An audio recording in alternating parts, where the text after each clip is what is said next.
Not all projects go as planned, and some projects had no plan to start with. And this is my Scrap Masters quilt top that I kept making blocks for, and now I want to redesign.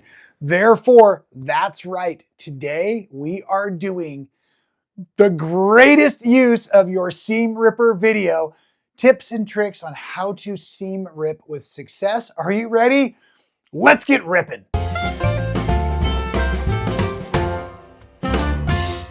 Well, welcome back, quilt makers and seam rippers alike. Yes, folks, my name is Rob Appell, quilt maker and disassembler from Stitchin Heaven out in Quitman, Texas. Super blessed to see all of you out there today. And yes, we are loving our Skill Builder series, our videos on how to improve our quilting. And yes, every now and again, we do need to use a seam ripper. I, as the carefree quilter, choose not to quite often, but when we do need to do it, we do need to do it with some care. And I thought this would be the perfect project. Like I was starting to show you, this quilt here right now is 24 blocks, all randomly generated by the dice and spinner on Fridays. Please check out those videos. I kept making more and more blocks, and to make the most awesome quilt possible, I do need to disassemble this quilt top so that I can rearrange the blocks to make the colors incredible. Therefore, I am going to disassemble all 24 of these blocks, but I'm going to start to do it in rows. And because of all of this patchwork, we really have a lot of things we can learn in seam ripping. There are a couple different ways folks will hold the rippers and use the rippers. And I'm not going to talk about scalpels, and I'm not going to talk about the motorized or battery powered rippers, although I do like the battery powered rippers, especially for embroidery. But we're focused on quilting around a lot of patchwork today. So as I get ready to start to take this quilt top apart, what I really want to do is address it from the back side first. I'm going to find where I constructed it, and knowing myself, it does look like I did one really long row basically down the middle to assemble. So that's going to be the first thing I want to disassemble. So I've already removed my small wool mat today from the set, and I'm going to come around here and I'm literally going to press. I'm just getting the seam back to where it was when it first came out of the machine. I can tell by the way that the threads have crossed over the different unions here that this was the last seam I put in. And one of the tricks I often use is gravity. So even before I get into the seam ripper itself, gravity, actually having this lay flat here may help me get started. Now, when I go to hold my seam ripper, I like, let me back up, different seam rippers. Now, yes, there are discounted seam rippers. A lot of sewing machines come with seam rippers. This happens to be one that I have made myself, but you can pick up, purchase. I talked to a really cool gentleman recently at Houston Festival. I love these. I'm going to call them made rippers. These ones you can pick up as collectibles. The reason I love them so much is these little units here can certainly be replaced. So check with the people that sell the seam rippers. You can often get a replacement tip.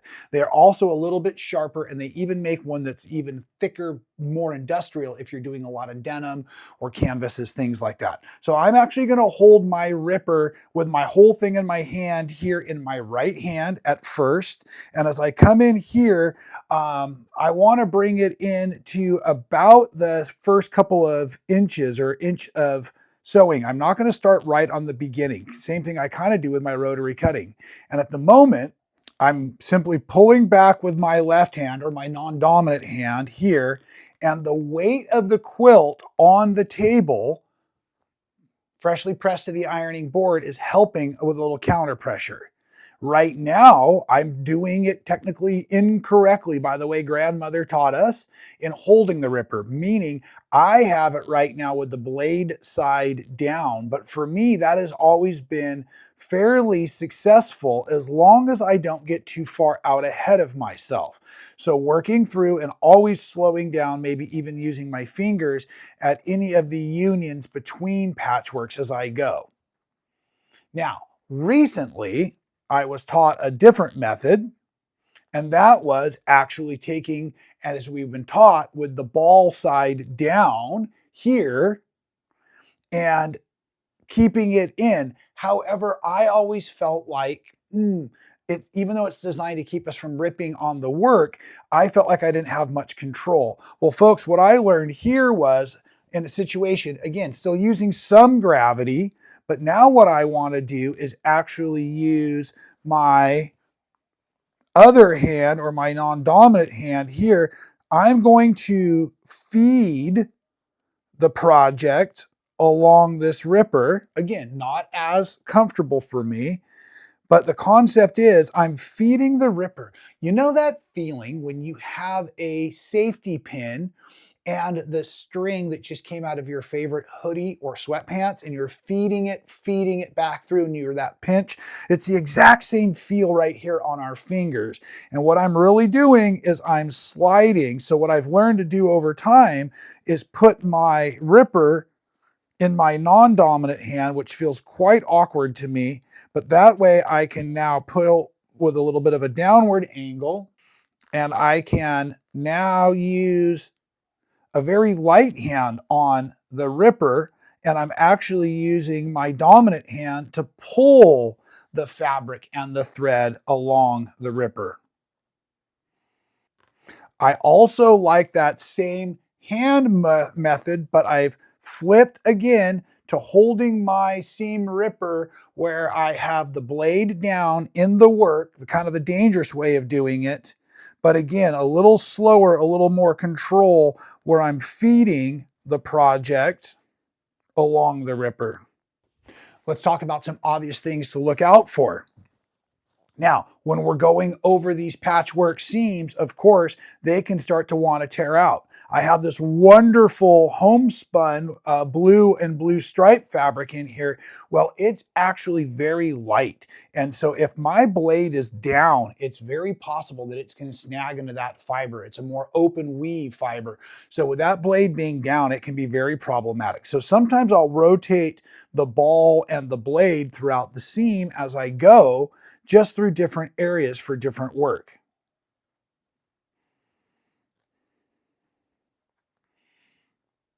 Don't get in a rush with these real long seams. Don't try to force it. Gravity, like I said, is one of our best friends in this concept. So what happens if you don't have gravity to work with or a big ironing mat? Well, here's another trick I've seen before. This is super cool. I wish I would have made this up, but I didn't. You can actually use your sewing machine with your presser foot down. Maybe even you're sitting there with this in your lap or something. And now that can actually hold tension for you as you're working. So you could come back here and be working using either method, blade down, as I'm doing at the moment. And again, the reason I'm smooth with this, I hate to admit it, is lots of practice. The safer method always is going to be ball down. And in that situation, again, I'm going to still use my gravity, or the machine foot, I should say, for that extra hand. And then a lot of times when I come to either end, I'm going to go ahead and slow down because I might have been doing some back stitching. I might need to come in here and do a little bit of wiggling. I don't want to go blowing through this corner. That's a really good way to actually stab yourself or tear into your fabric. So you may need to slow down at your corners because that's where you did all your back stitching. And remember, I started in about an inch, so I'll often come back here and need to tend to this as well. Folks, resist pulling on your threads. Resist tearing at those threads. It's going to be a big challenge, right? Because sometimes we're a little frustrated when we're seam ripping, but nonetheless, we don't want to do any extra harm to our project as we continue to work. So for me, as I continue to disassemble, now I'm going to go in and I'm going to find that next row. I'm going to press it.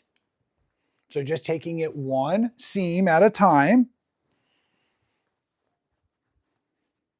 and begin using the tricks for success on seam ripping. Let's go over those again real quick and review. First, press your seam back to the way it was when it first came out of the machine and let it settle down.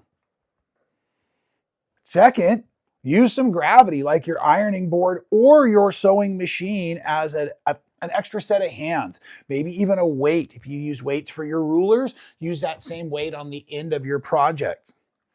And third, with the seam ripper itself, remember, always be careful, like your rotary blade. The sharper the ripper, the better it's going to work.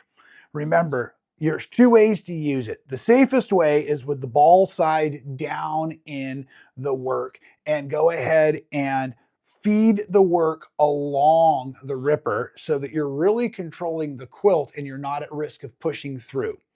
A lot of us over time have developed a method where we're just kind of a little more comfortable, as you saw me doing, which was blade down in the work, but again, sliding through, and really it is the pinch between the fingers here with the fabric and the blade that gives you the control. So remember, think of the motion just like you're sliding that safety pin with your drawstring back into your favorite hoodie or sweatpants. And I think that will really work. Please drop me a comment below. Let me know how else I can help you improve your quilting and sewing skills. It is so wonderful to have you here with me. Make sure you're checking out the really fun random scrap block generator on Fridays. It's a great video to participate in the community. It is a non-stop sewing project for you to just dive into. I'm having a blast with it. So much fun that I'm willing to take it all apart and start over. So anyways, folks, thanks for being here. We will see you next time with another great tutorial. Until then, please stay well.